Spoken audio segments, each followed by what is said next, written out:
Have you ever wondered what could break the heart of a legend?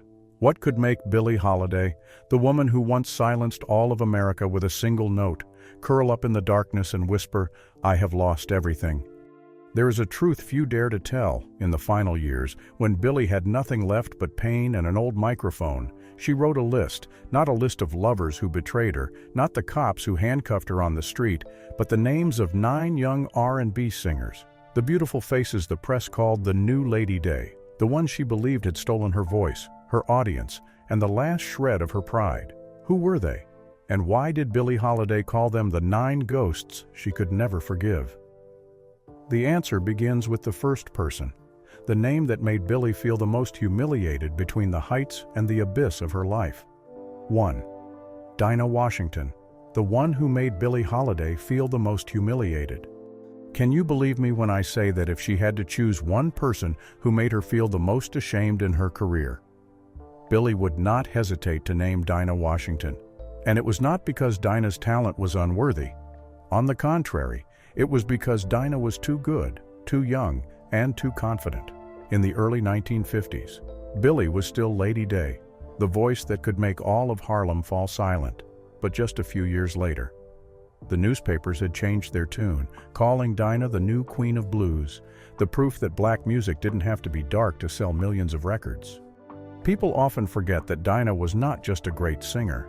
She knew how to choose the moment and the way to grab attention. In 1954, when Billie was struggling with a performance ban over her narcotics conviction, Dinah appeared on a series of television shows, wearing a white fur coat, lifting her chin to declare that today's audiences wanted fresher music, the kind that didn't make them weep every night. Those words spread through every newsroom, printed bold in Downbeat magazine next to a photo of Billie clutching her microphone, eyes hollow from exhaustion. On September 14, 1955, Dinah Washington began a dazzling string of successes when Mercury Records released her newest vinyl. The pearl-colored cover showing Dinah smiling, hand raised to the mic like someone who had just claimed the entire world. That morning, every record store along 7th Avenue hung banners advertising it. Crowds lined up to buy those recordings as if they'd been waiting for an era without a sorrowful voice. Meanwhile, Billie Holiday stood huddled under the Mercury Building's awning, holding a fresh demo, the cardboard sleeve softened by last night's rain. She hoped today they might give her one last chance to release it. When Billie climbed to the 3rd floor, the director's office door was ajar. Inside, she heard his voice ring out, cold and sharp as a death sentence. He said, "I'm not wasting more budget printing records by a junkie woman whose arms are so infected they're falling apart. Audiences don't want to hear a voice that sounds like it's dying on the microphone. They want Dinah. They want the girl with the radiant smile every network will gladly put on prime time. They want a voice cheerful enough to sell millions of copies, clean enough to make people forget the wreck Billie Holiday has been dragging behind her all her life." Hearing those words, Billie stood frozen behind the wooden door, her fingers gripping the wall. In that moment, she knew she had become a cautionary tale, a shameful example to any fool who still believed pain and a voice could keep you on stage forever. Even more bitter, Dinah did not bother to hide her contempt for Billie. Once, in November 1955, in the dressing room of the Regal Theater in Chicago, Dinah sat among the musicians, holding a glass of liquor, glancing at Billie and speaking in a deliberately mocking tone. She said, "I don't plan to sit around chewing on my own misery forever just to sell records like some people here." The whole room fell silent. Everyone knew Dinah meant Billie. A few looked over to the corner where Billie leaned against the wall, her shoulders trembling from withdrawal. No one spoke up for her, and no one dared to challenge Dinah. Dinah sipped her drink and turned away, her face satisfied to have hit the sore spot. In that moment, Billie knew she had been humiliated in front of everyone. By 1957, Mercury threw a party celebrating Dinah's major award. That was the night Billie walked into the Waldorf Astoria Hotel, clutching her Lady Sings the Blues record, hoping to reclaim some dignity. But no one cared. They stood in a circle around Dinah, signing posters that read, "The New Queen of Blues" in huge letters. All night, Billie leaned at the bar, gripping the record so tightly the sleeve crumpled. Dinah didn't bother to greet her, didn't need to say a word. It was that disregard that stung the most. Billie knew in that room, No one was waiting for her to sing anymore. They already had Dinah younger, cleaner, and ruthless enough not to care about trampling the legacy of a Lady Day who was all used up. Later, many people asked why Billie put Dinah on the list of those she hated most, but they didn't understand. Some contempt needs no explanation, just a defiant look, a journalist's mocking question, one party where everyone turns away. And that coldness was exactly what made Dinah Washington the name Billie Holiday could never forgive. 2. Ruth Brown, the one Billie Holiday never wanted to mention. Many people never understood why Billie Holiday hated Ruth Brown so much she refused to say her name. But if you look at what happened in the early 1950s, everything has a clear reason.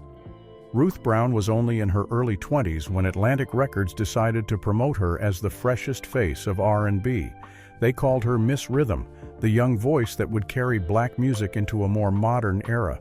From her very first single, Ruth sold tens of thousands of copies, getting invited to the big radio shows that Billie had never been allowed to appear on. The tension began in 1953 when a reporter from Variety magazine asked Billie if she thought she was outdated compared to the Ruth Brown generation. She only gave a thin smile, but later, many recalled she threw the magazine to the floor and stepped over it as if crushing an insult. It got worse that same year when Atlantic organized an award ceremony for top-selling artists. Billie was invited as an honorary guest, while Ruth was the main attraction. That night, November 18, 1953, in the ballroom of the Statler Hotel, Ruth walked past the audience rows wearing a tight blue dress, holding fresh flowers. When she reached the row where Billie sat, Ruth only glanced over, gave the quickest nod, then turned away without a word of greeting. Everyone saw it. Everyone knew the coldness was deliberate. Later, Billie told an old musician that nothing hurt more than being treated by a child like some antique decoration behind glass. In 1954, Billboard published an interview with Ruth Brown, and the bolded quote made Billie furious for days. Ruth said, "We are young, we are new, we are different. Audiences don't want to hear slow, sad songs forever. They need something fresher, faster." That morning, Billie sat in the dressing room of an old club on 135th Street, reading every word slowly. She clenched the magazine in her hand, face like stone. She said nothing. Billie simply folded the paper, tossed it in the trash, and sat in silence, smoking for the rest of the night. After that moment, when Atlantic Records crowned Ruth Brown as the new symbol, Billie's career began to spiral. Many promoters stopped calling because of her reputation, and the newspapers saved their front pages for younger faces. In 1955, Billie was banned from performing in New York due to her narcotics record, forced to tour small towns just to pay her debts and buy her medicine. Some nights she sang in Cleveland bars with barely a dozen customers, the speakers so crackly her voice broke apart in the air. When she finished Strange Fruit, no one clapped. A group of young patrons sat drinking and gossiping about Ruth Brown's new record, the week's top seller. Billie bowed her head, slipped off the old frayed gloves, and slowly stepped down from the stage. In that moment, she understood that everything she had ever been was now just a fading shadow behind the new generation. 3. Etta James, the arrogant ghost. When Billie was exhausted. Surely you remember that near the end of her life. Billie Holiday feared nothing more than being treated like an old relic that the younger generation only mentioned out of courtesy. Among those who humiliated her most, Etta James was the youngest, boldest face. Etta was only 20 when Atlantic Records signed her to a big contract, turning her into the new R&B icon. The press didn't hide their malice, printing photos of Etta beaming next to images of Billie gaunt and hollow-eyed, captioned "An Era About to End."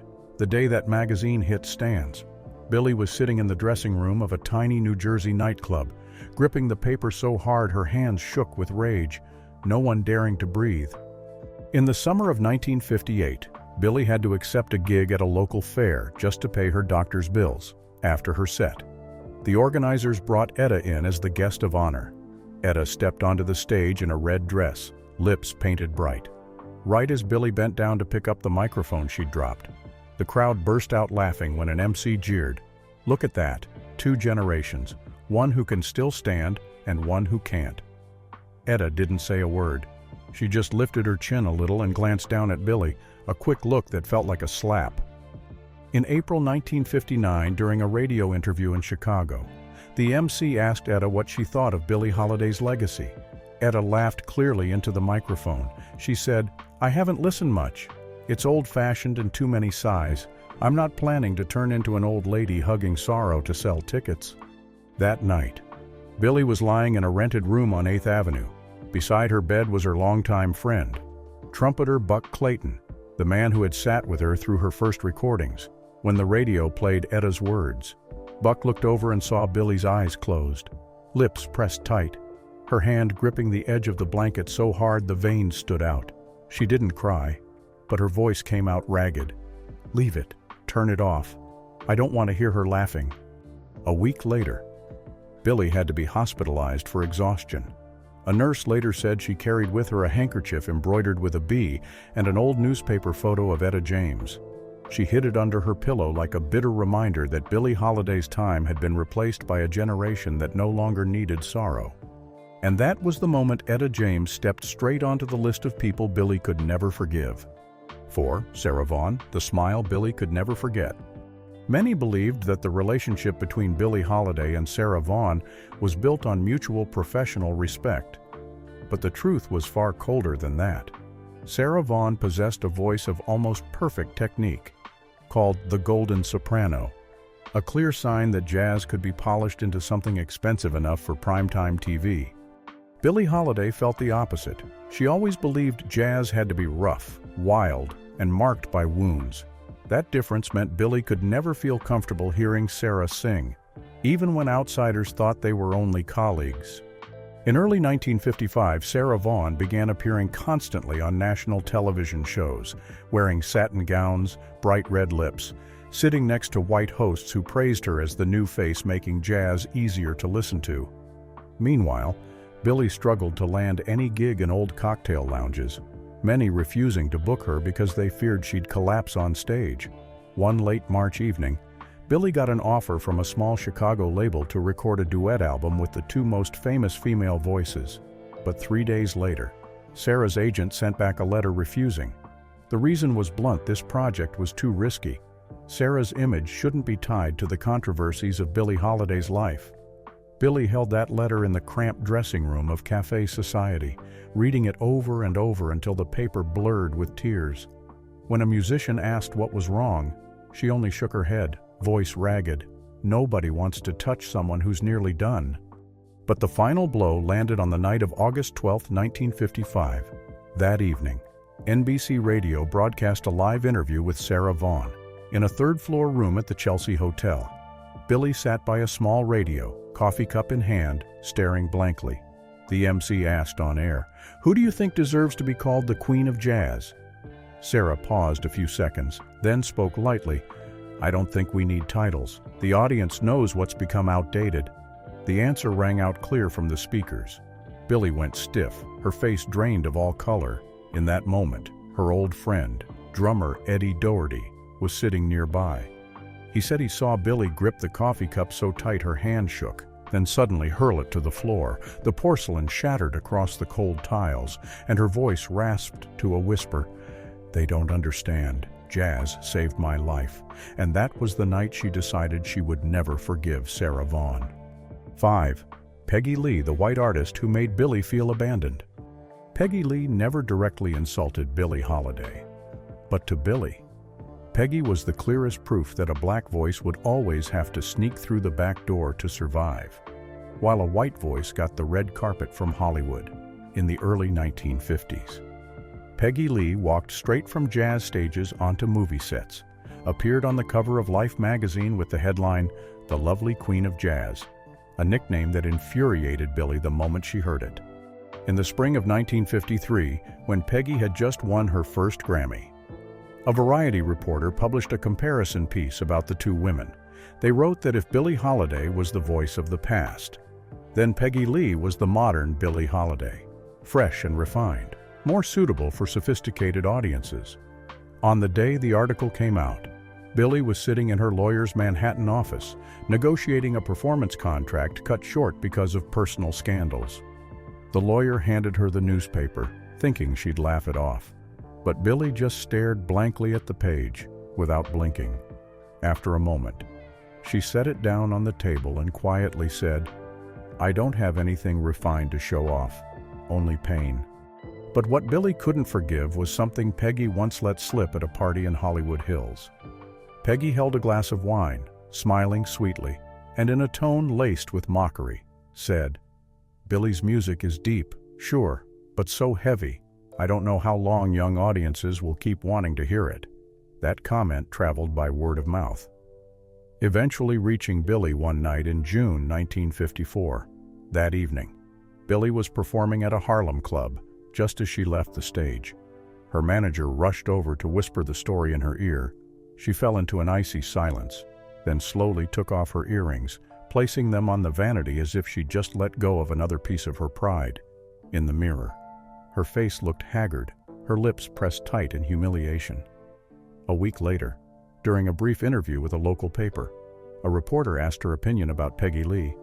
Billie had no words. Later, people close to Billie recalled she never once cursed Peggy outright, but whenever Peggy's music played in a bar, Billie would immediately ask them to turn it off or she'd leave. On her last night in the hospital, a young nurse tried to comfort her, saying her music would last just like Peggy Lee's. Billie closed her eyes and whispered in a tired voice, "They don't understand. My music was never made to be lovely." From that moment, Peggy Lee became a name Billie never wanted to mention again. 6. Lena Horne tension over a man. If there was one person Billie Holiday could never forgive, it would be Lena Horne. Not only because Lena was the star Hollywood praised as proof a black woman could be civilized and clean, but also because of a bitter secret Billie kept silent her whole life. In 1951, when Billie was patching her career with small-town gigs, Louis McKay, the man she loved most, went to Los Angeles for a few weeks to discuss contracts. A club manager in Hollywood said that during that time Louis often appeared with Lena Horne, dining together and leaving hotels past midnight. Rumors flew back to New York. Some said Lena even brought it up when she wanted to prove she was better than Billie, on stage and in private life. Billie didn't dare ask Louis. She only told herself quietly that if he had really betrayed her, she no longer had the strength to walk away. But the shame seeped in so deep that every time she heard Lena's name, Billie felt her heart twist. It got worse at the end of that year when MGM invited Lena to star in a new musical film while Billie received a rejection letter for her audition. A musician said it was Lena who advised the studio, "Don't get involved with Holiday, she can't control her own life." The night Billie read the news, she sat alone in her Harlem room, fingers clutching the armrest, her pride dissolving piece by piece. But the breaking point came on the night of November 18, 1952, at the NAACP awards ceremony. Billie was invited as an honorary guest, but all evening she felt like a living punishment rather than a guest. Just 3 weeks earlier, New York had erupted over the story of her being caught with heroin in a room scattered with syringes and empty bottles. Newspapers printed photos of Billie in handcuffs, hair disheveled, eyes terrified, under headlines screaming, "Lady Day self-destructs." That night at the awards, Billie sat in the last row, wearing an old black dress wrinkled because she had no money to pay for pressing. Guests passing by whispered, "How sad." Some looked at her and turned away. On the lit stage, a white director raised his glass. Voice full of triumph, Lena Horne is the embodiment of the modern, respectable, scandal-free black woman. The words stabbed straight into Billie's wounds. The hall burst into applause as Billie bowed her head so low her face felt hot with shame. She rasped under her breath, civilized for who Lena heard it, and instantly turned around. Her eyes ice cold as she stared Billie down. Not afraid to provoke, "That's right, I'm not like you, I'm cleaner." In that moment, Billie realized every stain on her life from drugs, scandals, failed love had turned her into the pitiful backdrop for someone else's spotlight. From that night, Lena Horne was no longer just a colleague. She was the person Billie hated most for proving that civilization was something Billie Holiday was never allowed to have. 7. Big Maybelle, the voice that made Billie know she'd been left behind. Billie Holiday once confessed to an old musician she didn't fear being forgotten.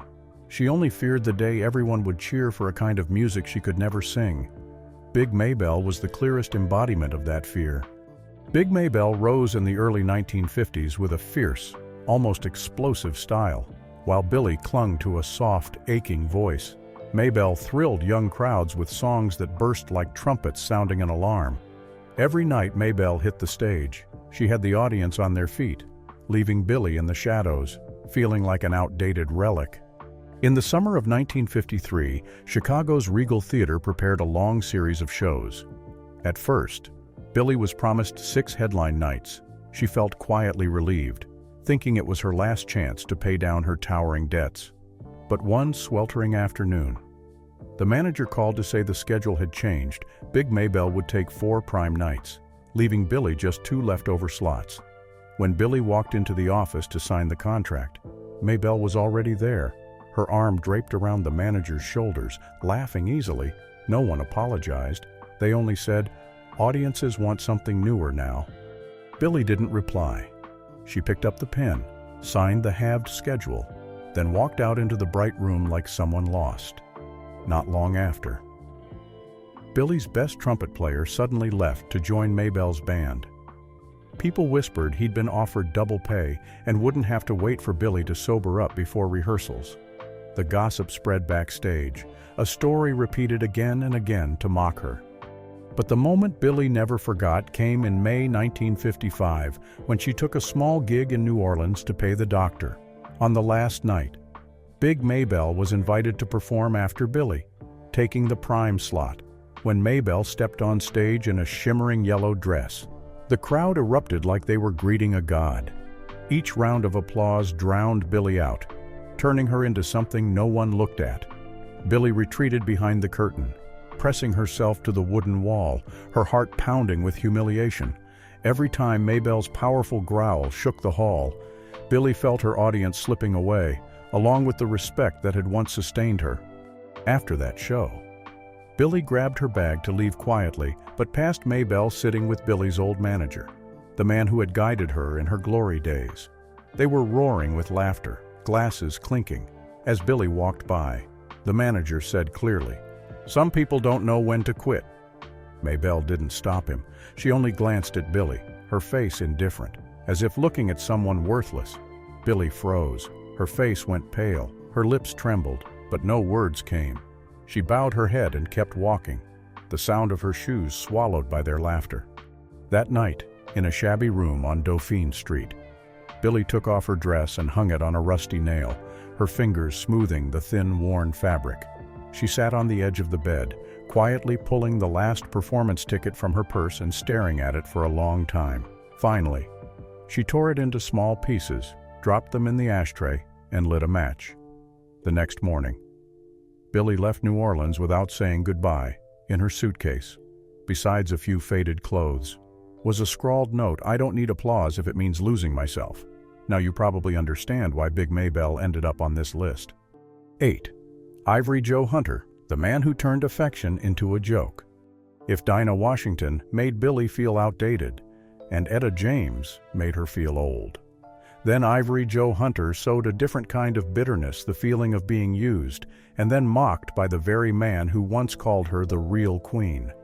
There was a time when Billie still reigned at the top, and Hunter was just a singer and piano player in small lounges. In 1949, he sent her a handwritten letter, pale blue ink in soft cursive like he was flirting.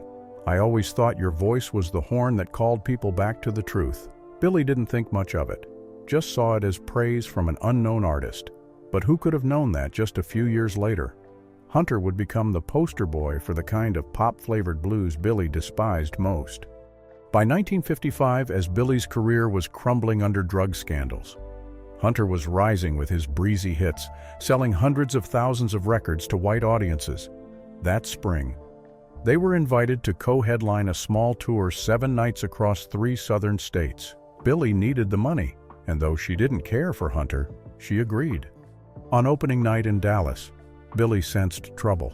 Hunter arrived late, wearing a bright suit, grinning for the press, and casually walked onto the stage without even greeting her. But the worst came the next day. Hunter disappeared along with the manager and all the money from the first night's show. Billie's share was gone. People whispered that Hunter used the excuse of rescheduling to ditch the tour and sign a new contract with a bigger radio station. Billie had to stay in Texas for 3 more nights to cover logistics, borrowing cash from an old acquaintance. When she returned to New York, she never mentioned Hunter's name. But those who heard Billie vent her anger in the bar that night said she held a whiskey glass and rasped, "He turned a dream into a cheap con." In the fall of 1956, Billie took a small gig in Chicago, the city that had once watched her shine. That night, when she walked into the cramped backstage, thick with cigarette smoke and laughter, Hunter was sitting in the middle of a group of reporters, flicking his cigarette. His voice loud. "I used to think she was special. Now look at her, just an empty shell whining." The room fell silent when Billie appeared. Her face went white. She stood frozen for a few seconds, her eyes hollow, then slowly turned away.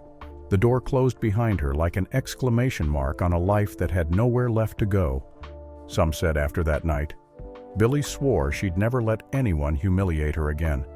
But deep down she knew every time people cheered for Ivory Joe Hunter, it was one more way they tried to bury the voice that once terrified them. From that Chicago dressing room, Billie went straight back to her old hotel.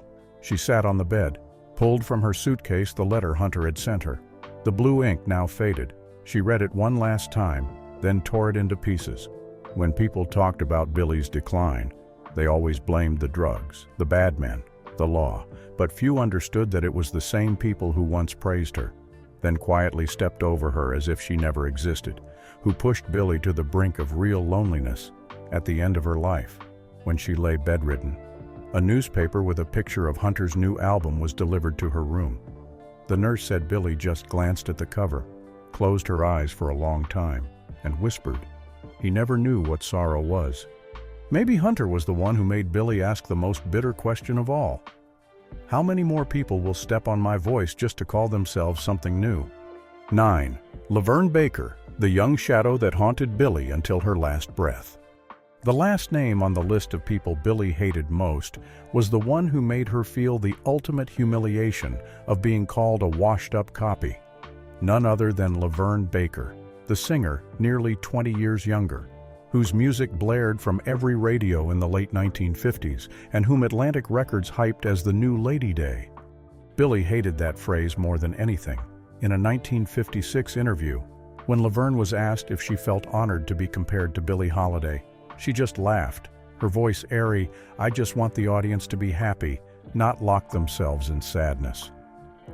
That sentence passed through every recording studio and landed right in Billie's ears one night as she sat alone in Harlem, listening to her old radio crackle.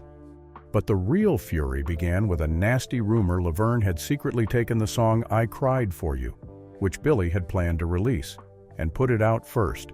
People said it was the manager at Atlantic, who had once worked with Billie, who handed over the demo just a few weeks later. That song became a massive hit, with newspapers hailing it as proof the new generation was ready to replace gloomy voices. A close friend of Billie's recalled that on the night Lavern was awarded a gold record, Billie held the newspaper, her voice shaking with rage. "They don't want to hear the truth anymore. They want someone who can smile when she sings about pain." The tension only deepened when rumors spread that both women had fallen for saxophonist Jimmy Maxwell. He was a handsome man, skilled at slipping between bands.